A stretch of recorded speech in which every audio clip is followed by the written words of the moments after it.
and a lot of voices to be heard. Stick to the frequency that amplifies those voices, stories and reports that make the difference. This is Agidigbo News, 88.7 FM, the people's voice.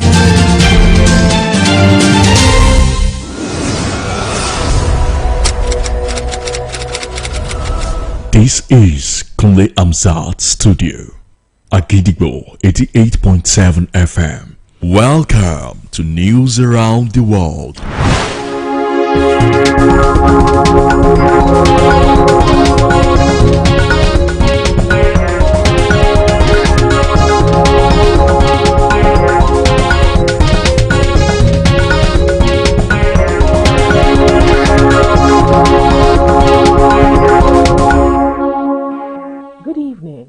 Welcome to the news around the world on Agidigbo 88.7 FM Ibadan, the most listened to radio station. I am Olajumoke Oladunjoye. The headlines: Federal government facilitates return of another 65 Nigerians from South Africa. Oyo government trains 80 civil servants in intensive digital skills. Scottish Government Minister Ben McPherson resigns. Trump administration plans to revoke visas of foreigners seeking asylum. Falconet promised to make Nigeria proud. And now the details.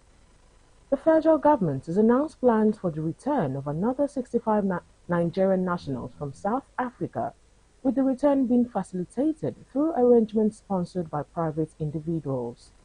The Ministry of Foreign Affairs disclosed this in a statement posted on its X handle and said the returnees are expected to depart the Oliver Tambo International Airport, Johannesburg, on Wednesday, August 26, 2026, at 3:30 p.m. local time, aboard South African Airways. According to the statement, Nigerians continue to maintain diplomatic representation in South Africa, including the High Commission in Pretoria and Consulate General offices, which provide consular services and support to Nigerian nationals in the country. The ministry concluded that further details on the arrival of the 65 returnees will be communicated as necessary. In today's social media world, some users believe almost everything on the internet, while some other users choose what to believe or not. The rapid spread of false information can mislead the public, create confusion, and cause unnecessary panic. With social media making it easy to share information, fake news can reach thousands of people within a short time. Agidigbo FM News correspondent Esther Solomon reports on how people share fake news on social media. Yetunde Fadaya brings the report. The spread of fake news on social media has become a growing concern in today's digital age, as false information continues to circulate rapidly across various online platforms. The ease of sharing content on social media has made it possible for misleading stories, edited videos, and fabricated reports to reach thousands of people within a short period. Fake news can create panic, damage reputations, mislead the public, influence opinions, and sometimes threaten public peace and security. Speaking in an interview with Agidigbo FM News, Mr. Olawale explained that social media users should always confirm information from credible and reliable news source before sharing it with others. I've come across fake news, like fake news, implicating news, like defamatory news on social media a lot. Like, I look at the source. I look at, okay, this person that is posting this thing, has any other legit blog carry this thing, like Nigeria Story, Linda Ikeji, Yaba Left.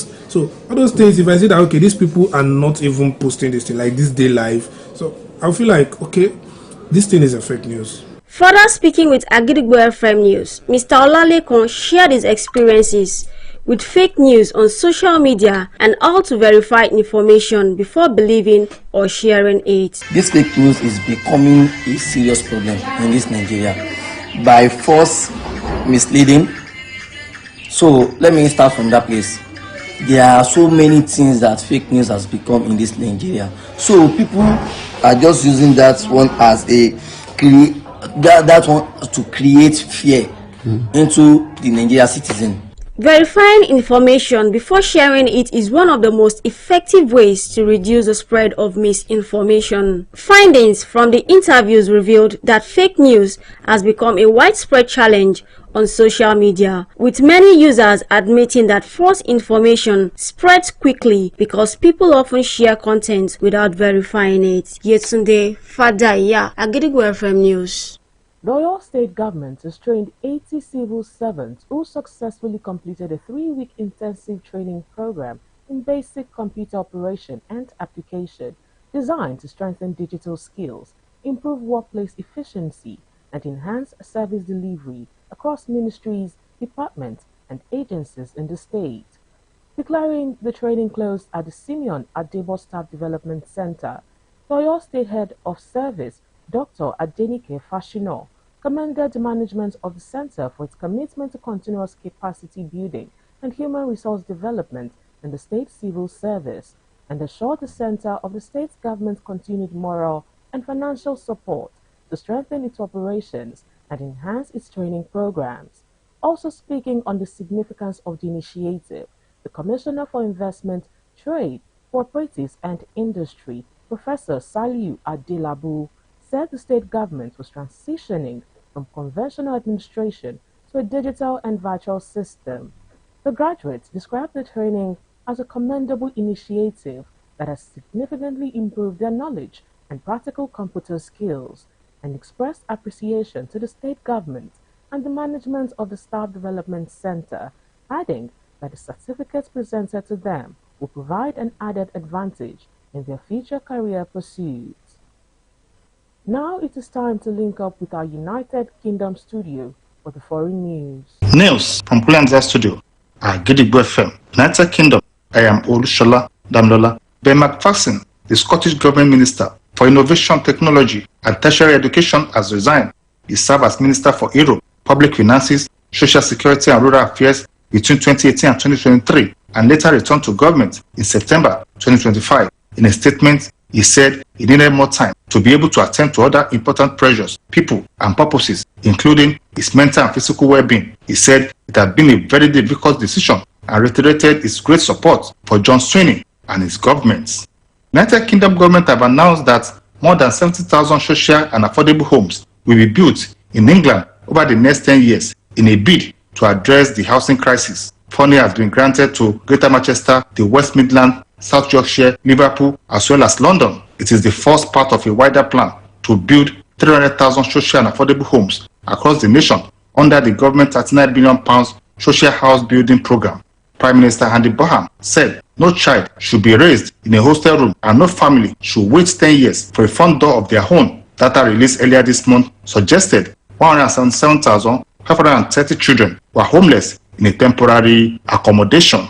And that ends the news from Hulamza Studio at Agidigbo FM, United Kingdom. I am Olushola Damlola. Welcome back. We shall also be moving to our Maryland studio, United States, for more foreign news. News from Kule Amzat Studio, Agidigbo FM, United States. I am Oluwatosin Sonya. President Donald Trump's administration said it plans to revoke the non-immigrant visas of foreign nationals who have applied for or are currently seeking asylum in the United States, marking another major step in its sweeping immigration crackdown. A State Department spokesperson said the agency is working with the Department of Homeland Security to identify and revoke the visas of people who entered the United States as short-term visitors but later applied for asylum in an effort to remain in the country permanently. The State Department plans to revoke B1 and B2 visas issued between 2016 and 2026 to individuals who have sought or are currently seeking asylum. B1 and B2 visas are generally issued to foreign nationals traveling to the United States for business or tourism. Rights groups have criticized the policy, arguing that broader immigration crackdown has threatened free speech and due process protections. They have also raised concerns that the measure could create an unsafe environment for ethnic minorities and increase the risk of racial profiling. A U.S. judge has rejected Ghislaine Maxwell's attempt to overturn our conviction and 20-year prison sentence for helping the late financier Jeffrey Epstein sexually abuse teenage girls. In a decision made public on Tuesday, U.S. District Judge Paul Angel Mayer ruled that Maxwell's claim lacked merit, describing most or nearly all of them as frivolous. Maxwell, 64, represented herself as she challenged a December 2021 conviction and sentence in Manhattan Federal Court. She sought the right of habeas corpus, arguing that her imprisonment was unlawful. Prosecutors had argued that Maxwell's latest claims were either baseless or submitted after the applicable deadlines. The judge also said that the evidence Maxwell presented as new was largely irrelevant to a case. And that ends the news from Kule Hamzat Studio, Agidigbo FM, United States. I am Oluwatosin Soya. Welcome back once again.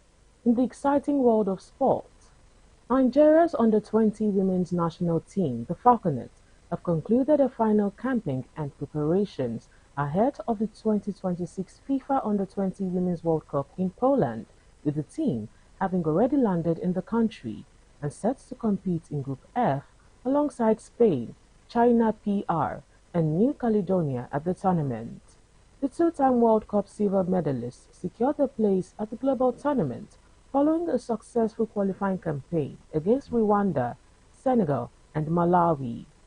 Following their qualification, the team embarked on an intensive final phase of preparation in Abuja with emphasis on physical fitness, tactical discipline, teamwork, and mental readiness, all in a bid to win the country's first title in the competition.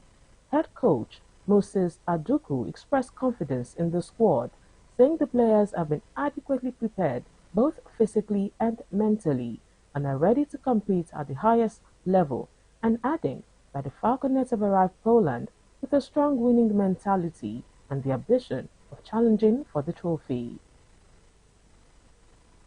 To wrap up the news this evening, here is a recap of the headlines.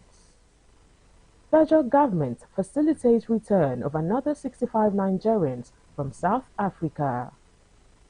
Oyo government trains 80 civil servants in intensive digital skills. Scottish government minister Ben McPherson resigns. Trump administration plans to revoke visas of foreigners seeking asylum. Falconet promised to make Nigeria proud. Don't forget that you can listen to us live on our website www.agidigbo88.7fm.com. You can also download our mobile app on Google Play Store and iOS. Simply search for Agidigbo 88.7 FM. Follow us on Facebook at Agidigbo 88.7 FM, on Twitter and Instagram at Agidigbo 887 FM, and subscribe to our YouTube channel. If you have news stories and tips for us, contact our newsroom on 070-8714-4865 or send us a mail on newsroom@agidigbo887fm.com. And before we go this evening, here is a quick tip. Time will pass anyway. You can either spend it creating the life you want or spend it living the life you don't want. The choice is yours. Finally, we've come to the end of the news around the world on Agidigbo 88.7 FM Ibadan, the most listened to radio station. I am Olajumoke Oladunjoye. Thank you for listening. Good evening. News is information, and information is power.